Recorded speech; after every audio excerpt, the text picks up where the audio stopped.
All right, well, obviously, since I'm back again, the first video did really well. I appreciate that. Kind of shocking how many people reached out to me through private message, email, phone calls, Facebook comments, and said that they enjoyed the video and they got something out of it. So here we are again. I was thinking what to talk about today. Um, for those of you that don't know, a lot of times I am working with sick and suffering addicts. And most times, the scary thing about addiction is that, like, their parents or their wives or their aunts, uncles, grandparents, whoever, their family wants them to get help, and they don't really think that they need to get help. I guess there was a time in my life where I related to that feeling, but after a while of using drugs, it became so overwhelmingly apparent and to myself that I was going to die if I didn't get help, that I would constantly be checking in and out of treatment centers. Now, to walk through the fear of exposing myself with a therapist and a sponsor and actually walking through those fears and recovering, it took me many years to do that. But the simple fact that I needed help, I understood that. And so I guess out of desperation or homelessness or whatever situation I was in at that current time, mandation by employment or courts, I would check into treatment. And, I would do well in treatment. I always did really well in treatment. I wasn't somebody that would come out like the first day and get high right after either. I was constantly rebuilding my life and tearing it down again. And the fascinating thing about addiction is that, I never know who I'm going to meet. I never know. And I don't say it like, I never know what I'm walking into. It's just that addiction affects such a wide range, affects everyone, as they say. It doesn't discriminate. It affects such a wide range of people that, yeah, of course, I meet a lot of the standard 18 to 26-year-old heroin addict that we have going on in this country today. I meet, a lot of people like that. But I meet, through social media, through the blog, through different outlets. I have the privilege of really seeing how far addiction really reaches.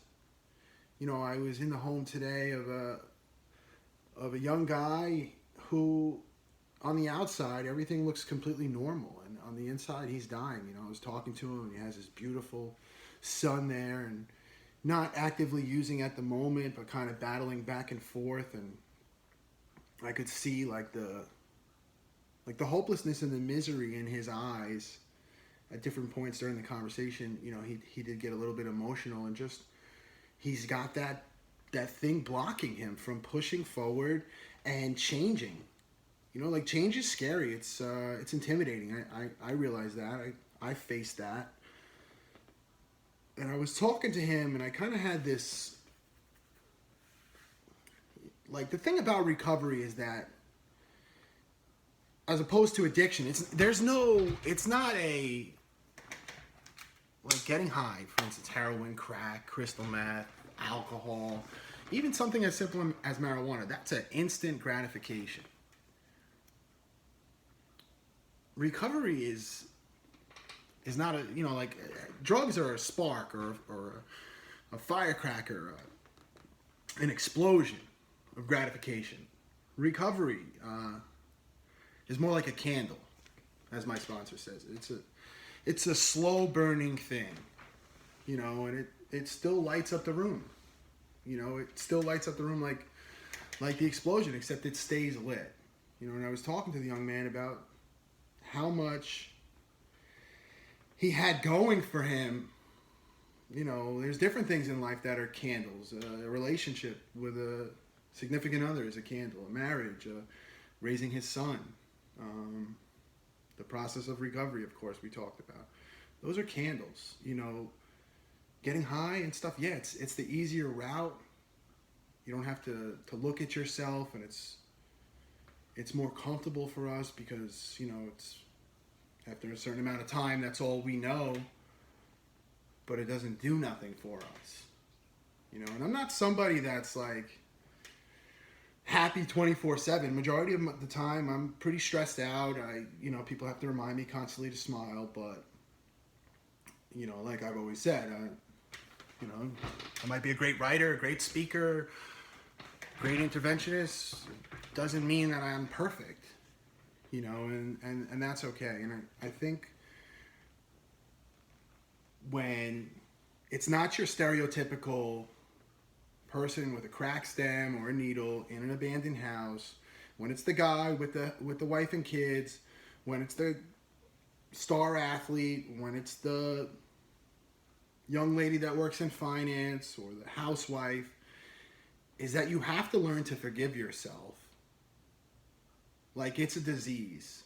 It's a disease that kills. I don't even know unfortunately, what the number is up to now. It's, you know, closing in on 200 a day. It's a serious disease. You know, and it's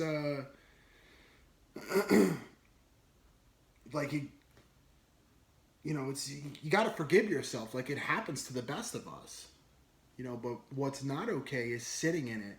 In my opinion, what wasn't okay for myself was sitting in it and just accepting that I was a heroin addict and I'm homeless and I lost my job and I screwed my mom over and my brother doesn't want to let me see my nephew, and no, I haven't been home for Christmas in years, and I don't pay my bills, and you know, I got mail coming to 25 different addresses, and treatment centers don't want me there because I bully the staff, and that's accepting that is not okay.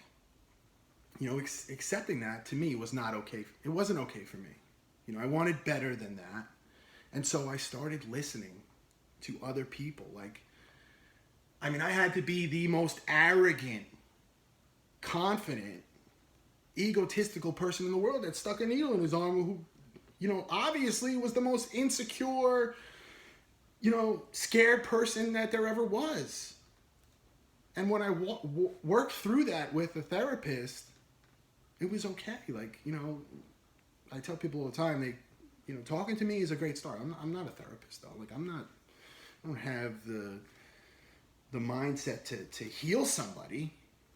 You know, am I a great friend, a great person to talk to, a great person to inspire somebody about getting clean? Yeah, but I'm not like a cure, you know, so just a little bit of my thoughts today. Thank you guys for listening again, and hopefully I get the same feedback on this video as I did on the other one. I appreciate that. Thank you.